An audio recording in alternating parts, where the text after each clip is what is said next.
Assalamualaikum warahmatullahi wabarakatuh. Perkenalkan, nama saya Agung Setiawan dengan NIM 2023 11096. Saya tidak lupa dengan memperkenalkan teman saya dengan nama Mas Rosi Ardiansyah dengan NIM 2023 11231 dan tidak pula juga dengan Mbak Sofia Inayatullah dengan NIM 2023 11449. Saya di sini akan mempresentasikan presentasi yang berjudul Moralitas dan Etika Bisnis. Apa itu moralitas? Moralitas adalah standar nilai yang menentukan baik dan buruknya dalam perilaku manusia. Nilai ini memiliki dimensi personal sebagai prinsip batin individu sekaligus dimensi sosial yang menjaga keharmonisan antar anggota masyarakat.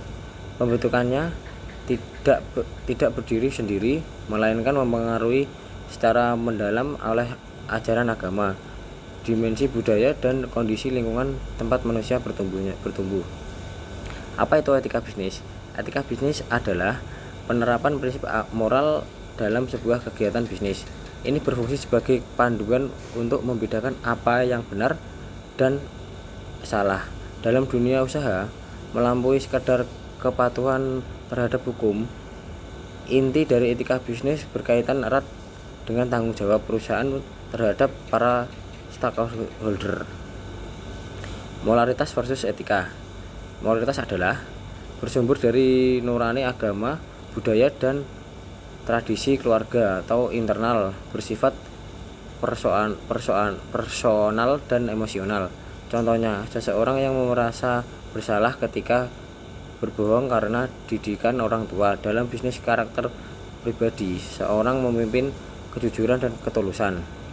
Sedangkan etika bersumber dari kode etik profesi, peraturan perusahaan, atau teori filsafat atau disebut dengan eksternal, lebih bersifat objektif, rasional, dan teoritis. Seseorang akuntan mengikuti standar pelaporan keuangan demi transportasi kebijakan perusahaan terhadap lingkungan perusahaan dan hak karyawan.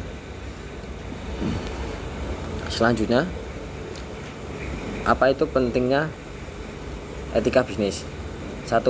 Membangun reputasi dan kepercayaan. 2. Keunggulan yang kompetitif. 3. Meningkatkan motivasi kerja karyawan. 4. Terhindar dari masalah hukum. 5. Keberlanjutan jangka panjang atau disebut sustainability. Selanjutnya, prinsip etika bisnis. Prinsip etika bisnis adalah, saya jelaskan dengan satu persatu. 1. Kejujuran atau honesty. 2. Keadilan atau fairness. 3. Tanggung jawab atau responsibility. 4. Transportasi. 5. Integritas. Selanjutnya, kompetitor analis. 1. Utilitarianisme, fokus hasil dan konsekuensi, prinsip memberikan manfaat terbesar. Bisnis analisis biaya manfaat, cost benefit, untuk efisiensi maksimal, slogan hasil akhir yang terbaik. Kedua, deontologi, fokus kewajiban dan aturan, prinsip patuh terhadap aturan moral dalam bisnis, menjalankan bisnis sesuai hukum dan janji, integritas aturan, slogan lakukan hal yang benar. 3. Virtue etik, fokus karakter dan akhlak, prinsip menitik beratkan pada kualitas karakter dalam bisnis, membangun budaya jujur dan adil sebagai identitas perusahaan, slogan jadilah pribadi yang baik. Etika terhadap stakeholder, konsumen memberikan produk yang aman, berkualitas, dan informasi yang jujur.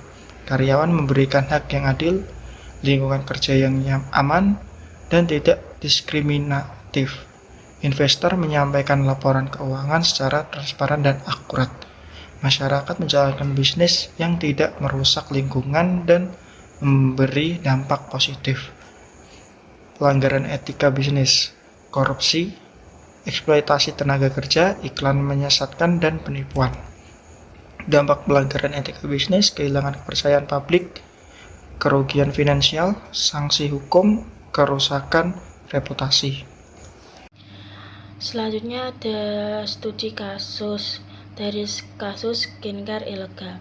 Beberapa produk skincare yang beredar di pasaran ditemukan tidak memiliki izin edar resmi atau mengandung bahan berbahaya berdasarkan hasil pengawasan BPOM. Produk tersebut tetap dijual secara luas, terutama melalui online shop. Analisis kasus. Yang pertama, perusahaan melanggar regulasi yang ditetapkan BPOM. Yang kedua, tidak transparan terhadap kandungan produk. Ketiga, mengabaikan keselamatan konsumen. Yang keempat, mengutamakan keuntungan dibanding etika. Dampak kasusnya, yang pertama, produk ditarik dari peredaran. Yang kedua, hilangnya kepercayaan terhadap brand lokal.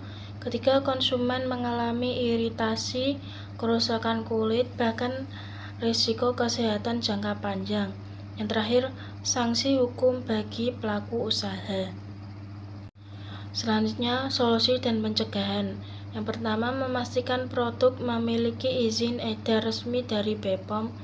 Yang kedua, menggunakan bahan yang aman dan teruji. Ketiga, edukasi konsumen tentang pentingnya cek legalitas produk. Keempat, pengawasan dan penegakan hukum yang lebih ketat.